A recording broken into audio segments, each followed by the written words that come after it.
Gjykata e posaçme e shkallës së parë për korrupsion dhe krimet organizuar ka shpallur vendimin përfundimtar për 7 anëtarët e një grupi të strukturuar kriminal të akuzuar për vepra të rënda penale, përfshi tentativën e vrasjes së punonjësve të policisë dhe trafikun e armëve.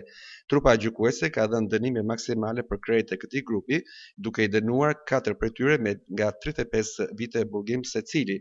Sipas vendimit të pandehurit, janë shpallur fajtor për një sër ngjarjesh të rënda ku spikat sulmi me armë ndaj efektive të policisë së shtetit në kufirin e përbashkët Shqipëri-Kosovë dhe tentativat për vrasje të shtetasve të tjerë.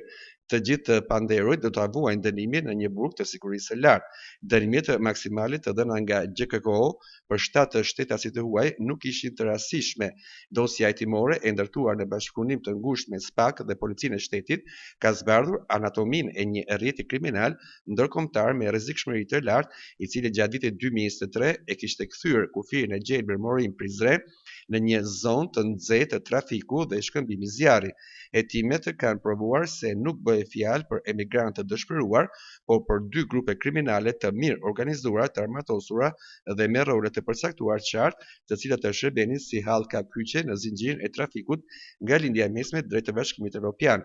Kulmi i aktivitetit të tyre kriminal u shënua me 25 maj 2023 në fshatin Morin të Kukësit, teksa strukturat vendore të policisë po monitoronin zonën për kapjen e personave të armatosur, anëtarët e grupit hapen zjarr pa paralajmërim.